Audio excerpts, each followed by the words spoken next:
morning, trying out using the camera on the front of the phone again, where I don't actually see what I'm looking like while it's filming. Plus, if I hold up the books that I'm reading from or showing like this, you should be able to read it. Don't sweat the small stuff. And it's all small stuff, I guess. Most of the time it is. And welcome to the channel, Fellowship of the Clouds, people there. The channel is Gray Cloudy Day, and I am Gray Cloud, Sage of the Eternal Moment. If you can, hit the like button. If you hadn't subscribed and you've watched a few videos and you get anything out of what I do, and share, I'd appreciate it if you consider subscribing. I'm on a streak there where I've been doing that quite a bit in most of my videos for the past week or two. I noticed that. I guess it's just once you get used to it, it's a little bit easier to remember to do. But if I don't say that every time, I'm not worried about it either, because things are going to happen the way they're supposed to happen. So this is going to be number 89 from Don't Sweat the Small Stuff. If someone throws you the ball, you don't have to catch it. My best friend, Benjamin Shield, taught me this valuable lesson. Often our inner struggles come from our tendency to jump on board someone else's problem. Someone throws you a concern and you assume you must catch it and respond. For example, suppose you're really busy when a friend calls in a frantic tone and says, "My mother is driving me crazy. What should I do?" Rather than saying, "I'm really sorry, but I don't know what to suggest," you automatically catch the ball and try to solve the problem. Then later you feel stressed or resentful that you are behind schedule and that everyone seems to be making demands on you. It's easy to lose sight of your willing participation in the dramas of your own life. Remembering that you don't have to catch the ball is a very effective way to reduce the stress in your life. When your friend calls, you can drop the ball, meaning you don't have to participate simply because he or she is attempting to lure you in.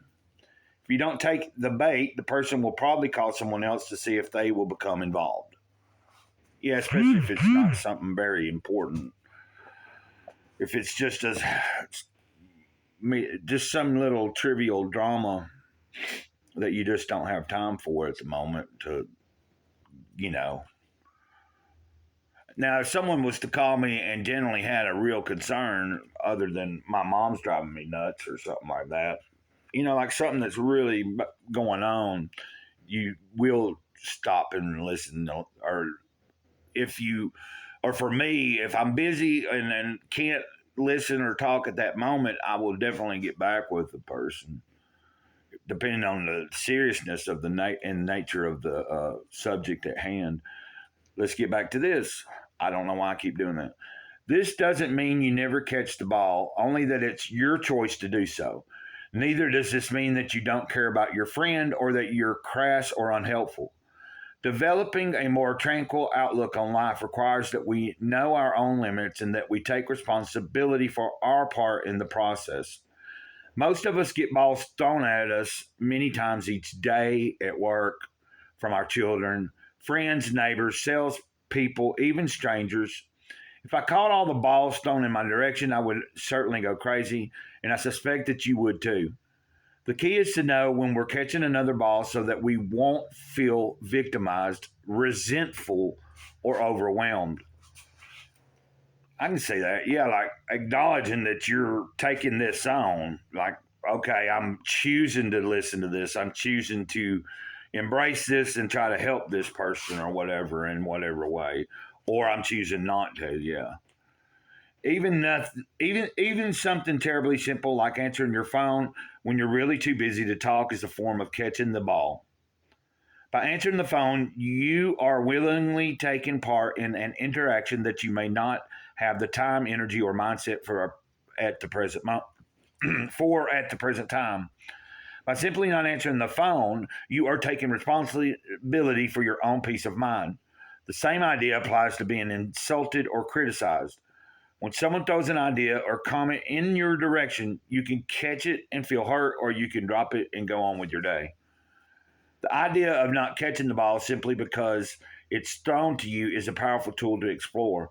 I hope you'll experiment with this one. You may find that you catch the ball a lot more than you think you do.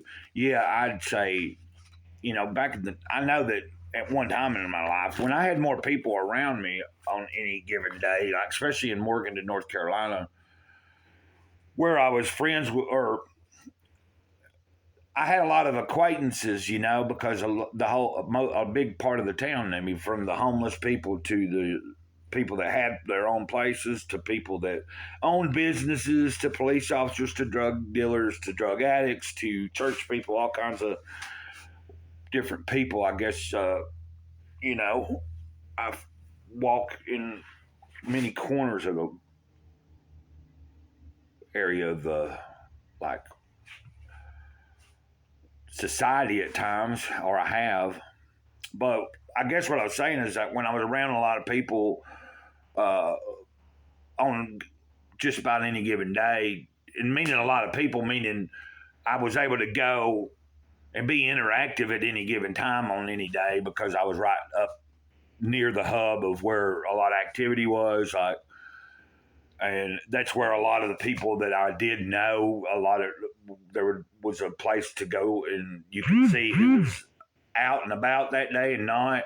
You could just go up in town and just sit on a bench, and sometimes you just see who happened to come across or come up and hang out or sit.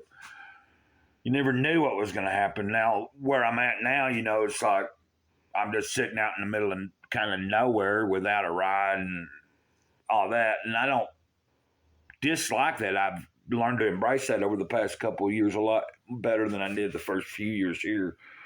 Like, I'm not sitting here dreading and wishing I was somewhere else right now because I know I'm exactly where I'm supposed to be. Okay, and I was going to address something I'd been thinking about. Like yesterday, I saw this guy.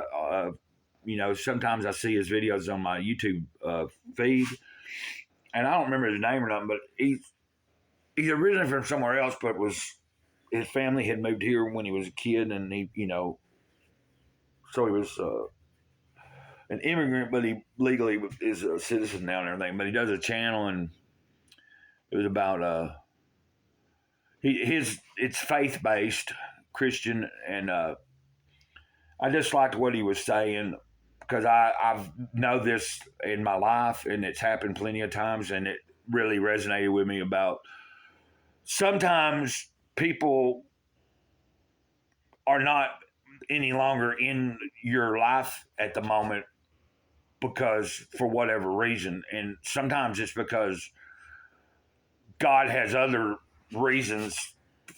Like, people come into your life, they're there. Sometimes you don't have to understand exactly why they were there, and you don't have to understand why they were there such a short period of time. Some people are in your life periodically throughout your whole life, at whatever lifespan that is, how long. And some people you thought you would always be in communication with, you find yourself not knowing where they're at for many years and maybe never will talk to them again. And some people you may only meet briefly for a smidget of, like, a fraction of a moment in your brief time here on earth, but the significance of that moment may be deeper than you could ever imagine, I guess.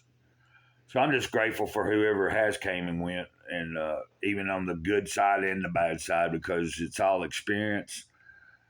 And that's how I'm handling certain things in my head here lately. Like, ever since watching that yesterday, I was like that, because that's how it's been kind of going for me. Certain things that have been on my brain, and yeah, feeling a little bit better. Like, I've just been sluggish, trying to get myself motivated, and I think that's a good way. Like, I'm just trying to stay as focused as I can. I've been out of focus for a little while. Back a few weeks ago, I was definitely out of focus. And I'm just pulling back in to where I need to be. And it's not all about me. Me. Anyway, let me get off of here. I wish everybody the greatest, bestest, wonderful, most wonderful day you could ever have. Um, make the best of it because it is what you got. It is the only thing you have. It's all I got anyway, is this moment. Until next time, Mr. Gray Cloud, Sage of the Eternal Moment, over and out. Ditto, family.